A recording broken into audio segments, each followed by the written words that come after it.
Bom, bom trader na aula. E hoje, chat, eu vim mostrar pra vocês aqui, tá ligado? Tudo que o Trump tá fazendo e realmente o plano dele completo em 5 minutos. Eu consegui resumir. Então, deixa o like, se inscreve, clica no link da descrição e Olá! bora pro vídeo. Hoje a gente vai analisar um cenário bem hipotético, tá? É uma projeção baseada em algumas fontes, imaginando o que poderia acontecer numa possível presidência de Trump em 2026. Vamos ver como uma série de jogadas bem ousadas poderia redesenhar completamente o mapa geopolítico e financeiro mundial.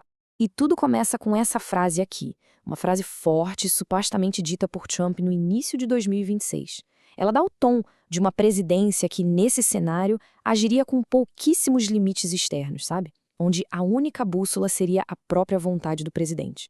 Com essa ideia em mente, vamos para o primeiro grande evento dessa linha do tempo especulativa. Uma jogada que seria, no mínimo, dramática e totalmente sem precedentes lá na Venezuela. Imagina só a situação. O presidente dos Estados Unidos posta oficialmente nas redes sociais uma imagem onde ele se declara o líder interino de outro país. Não é uma piada, não. Nesse cenário, seria o primeiro movimento chocante que daria início a tudo. E o plano, segundo a análise, teria 3 etapas bem claras. Primeiro, controle total sobre a venda de petróleo. Segundo, empresas americanas entram para modernizar toda a infraestrutura. E terceiro, o lucro é dividido, mas ninguém sabe exatamente como. Na prática, é um controle de longo prazo do recurso mais importante do país. Ok, parece um plano direto, né? Controlar o petróleo e vender. Só que é aqui que a história dá uma virada. Existe uma falha gigantesca nesse plano que parece tão perfeito. E o problema é este aqui. O maior comprador de petróleo do mundo, a China, está mudando de rota. Com 60% das vendas globais de carros elétricos, como a gente vê aqui, a China está cada vez mais rápido deixando de depender do petróleo. E esse gráfico aqui mostra isso com clareza. 10 anos atrás, a demanda chinesa por petróleo crescia até 8% por ano. A projeção para 2025, menos de 1%. Ou seja, o maior cliente do mundo simplesmente não precisa mais tanto assim do produto. E isso leva a gente para uma pergunta fundamental. Se o objetivo principal, que seria vender petróleo para a China, não funciona mais, o que é que está em jogo de verdade?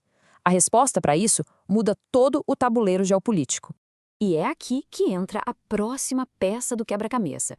Uma mudança de foco, de repente e bem agressiva, em direção à Groenlândia. Um território que, vale lembrar, pertence a um aliado importantíssimo da OTAN. A coisa toda escala numa velocidade impressionante. Primeiro uma oferta de compra, que é recusada. Depois uma ameaça, meio velada. E aí, algo que nunca se viu antes. Membros da OTAN mandando tropas para proteger um território de outro membro da OTAN. A tensão vai lá no teto. Tá, mas por que todo esse alvoroço por causa de uma ilha que é basicamente gelo? Acontece que, debaixo desse gelo, existe uma riqueza estratégica que é difícil até de imaginar. O primeiro ponto é o petróleo. A gente está falando de 31 bilhões de barris. Isso, basicamente, dobraria as reservas de petróleo dos Estados Unidos. É uma quantidade absurda. Mas o petróleo nem é o mais importante. A Groenlândia pode ter até 25% de todas as terras raras do planeta.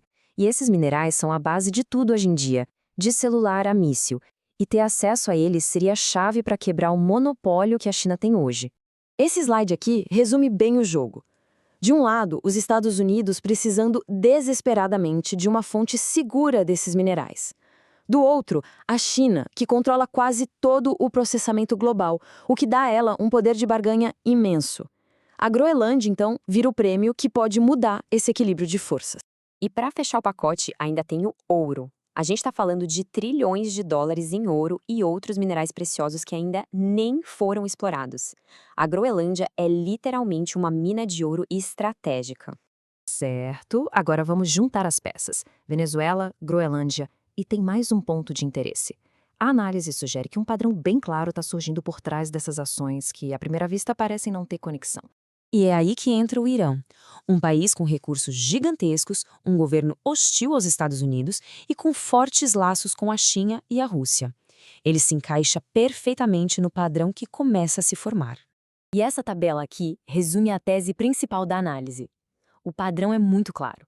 O foco é em países que têm duas coisas: recursos estratégicos muito valiosos e influência de rivais, como China e Rússia. A forma de agir pode até mudar, mas o alvo tem sempre as mesmas características. Então, o ponto central é este. Nesse cenário, estaria surgindo uma nova doutrina. O foco não é mais ideologia. É uma disputa bem pragmática por recursos e para diminuir a influência dos grandes rivais globais. E agora, vamos para a parte prática. Tá, e daí? O que tudo isso significa no mundo dos investimentos? Como essa análise se traduz em ações concretas?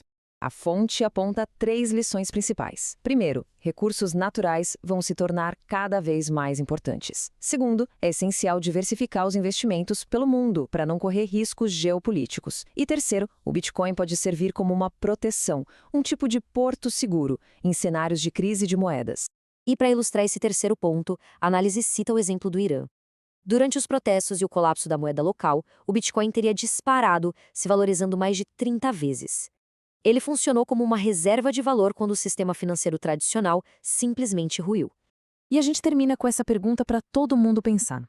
Se a geopolítica está cada vez mais se tornando uma disputa por recursos físicos, onde o nosso valor pode ser guardado com segurança? É uma pergunta que, olha, pode redefinir o que a gente entende por segurança financeira daqui para frente.